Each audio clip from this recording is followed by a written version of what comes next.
parable at the same time as God was laying his seeds, as it were, in the parable. So when Jesus gave us the charge to go into all the nations and make what? Go and make disciples. He didn't say go and get people to say a sinner's prayer of salvation. He didn't say go and get people to walk up front and cry and give up. He didn't say go and grow the church in numbers. He said go and make disciples. Right. And if there's something that the church of God corporately is missing these days, is discipleship. Taking people, young women, under their wings. You older ladies, why don't you read? I'm sorry, I didn't mean to do that. But it's us who are more mature in faith. You're so mature.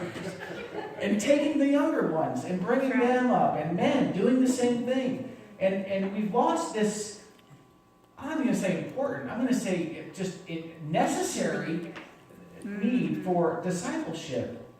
So Jesus said, go out and make disciples. Make disciples. Discipleship was supposed to be there the moment that the new seed took place. It sprouted. The moment it began to come up. At salvation is when the discipleship should be taking place. And again, as a church, corporate level, we've neglected discipleship. So in the beginning, at the start of a new life in Christ, we need to be mentors that we are called to be. Like Paul was to Timothy. Like we see we see it in the Bible, the caste system of older teaching the younger. And because the seeds were present at the start, we have to keep awake. We have to keep our guard up.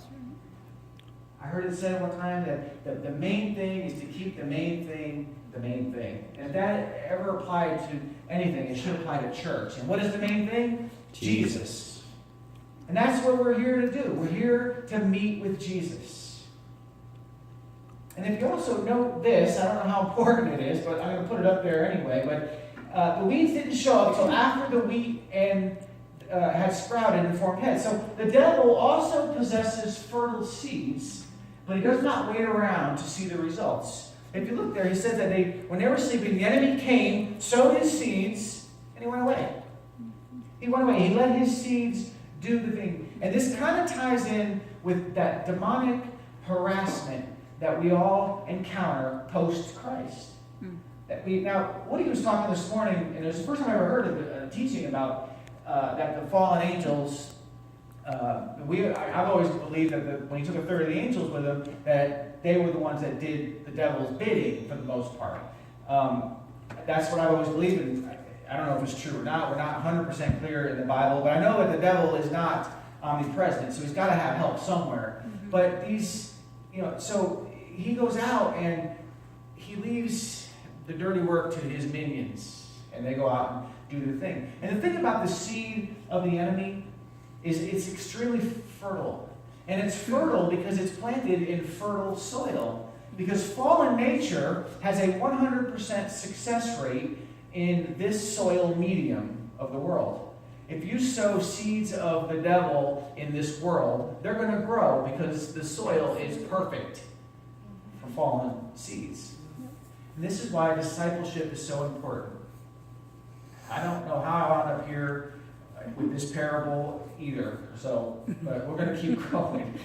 There are many new believers testify to that feeling of, when they become a new believer, they have that new life in Christ, right? You see in their faces, they have this freedom, the faith is growing, they see God working everywhere. They're new believers. Everything is great. Everything's going great. They have all this promise, and they have this joy because their sins have been forgiven. The guilt is lifted off of them, and it would be absolutely foolish for the devil, and quite frankly, probably a waste of his time, to try to derail a life that is going through that experience, that new life in Christ experience. We're just too high on the Lord at that moment.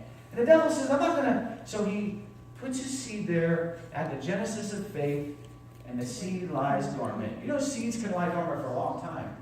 And he sits there and he waits, and he waits, and he waits some more if he has to, until the honeymoon in Pigeon Forge is over.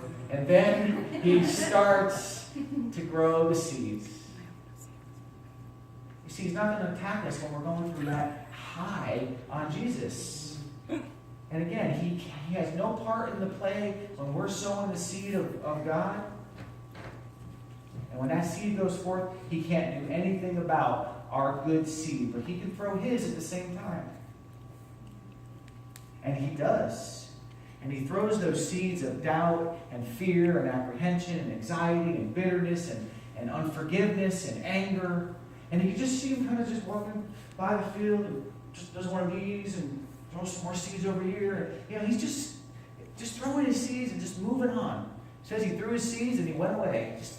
Just scattering his wicked seeds everywhere. And they're all over the place. And they're in our lives, and we got to deal with that. And yes, greater is he that is in us. And yes, no weapon formed against us will prosper. But just like any garden analogy, we must cultivate that which we plant. One of my favorite quotes, and it's a foundation of the book that I wrote by Edmund Burke. The only thing necessary for the triumph of evil is for good men to do nothing. All we have to do is nothing. If we as good believers do nothing, evil triumphs. We've got to constantly fight. We have to forcefully advance the gospel. And I love what you said this morning, Woody. Hell is anywhere we give Satan power. Where's hell, he said. It's anywhere we give Satan power. Makes sense. And so the seed was laid at the same time the wheat was, but it wasn't until the wheat matured and the tares sprouted, or at least it wasn't until the wheat began to sprout. In verse 26 we read, when the wheat sprouted and formed heads, then the weeds also appeared. So what happened there? The wheat and the tares were both planted at the same time, but the wheat got a big old running head start, didn't it? It grew, it sprouted, it got heads, and then the weeds came. And I started thinking there's got to be something in there. And again, I think that born-again experience that we have, it just catapults us. It just sends us out and up, and it gives us a head start with what the devil has also planted in our lives. So let's talk about these. Let's talk about wheat. No, not that stuff. But we're going to talk about the stuff that grows next to the wheat, or with the wheat. Because the devil is always in the rearview mirror with his seed. Does anyone know what kind of seed that is or plant? Just shout it out. It's not wheat. Thank you, son. It's wheat. Now, are they both wheat? No, they're not. In fact, the one on the left is called darnel, or darnel. I'm not sure how you pronounce it. But that's the tares. That's the weeds. That's the stuff that the Bible talks about grows up along with the wheat. And as you can see, very similar. Very similar. Much like most of, when you speak something that's not true, if it's 90% true and just a little bit false, it's just as bad as 100% lie. And so the weeds, they grow up with it. And in large enough doses, darnel can kill you, but it was sought after because it gives you an intoxication like being drunk. It's not as popular as it was today as it was in the old days. In fact, the scientific name for it is the same word we get the word drunk from. And so they call it a mimic weed because it's not entirely tame and it's not entirely wild. In fact, it looks and behaves so much like wheat that it can't even survive without human assistance. So darnel, what it does is its seeds are stowaways. So when they bring the wheat into the harvest, the plant stows away. Its survival strategy requires that it be harvested along with other domestic grasses like wheat, and then it's stored and it's replanted the next season. Translation? The devil isn't going anywhere. He's just going to keep coming after every generation. He's mixed in. And not until God does his tilling on a global level will that actually be separated. And so it was sought after and used to intoxicate. And what a picture it paints of the world today. And the world, how it's going to be at the end of days.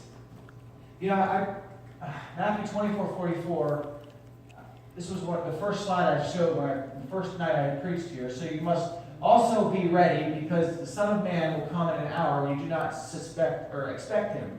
And I took the word ready, and the Lord gave me this. This is the basis of my ministry. In fact, it's the basis, I don't usually do this, but I wrote a book. It's called The Tearing Down of America. And the only reason I'm bringing it up because this one parable is the crux of why I wrote this book. This is where the book the tearing, T-A-R-I, the tears, and it talks about how the church has grown up and it's been compromised because the wheat has grown together with the tares, and that whole thing comes from this. But, how are we ready for the Lord? When He comes, well, the best way I know is to read the Scriptures, explain the Scriptures, apply the Scriptures, discuss them, and then respond to them. Be ready. And so, last week's point, the very last one I put on the board was read the Bible with the intention of obeying it. And when we do this, we can now move on. So let's do that. Let's move on. Because this is not an all-inclusive parable. It's kind of tied in with other things. And that's why he moves on to his third parable about a seed.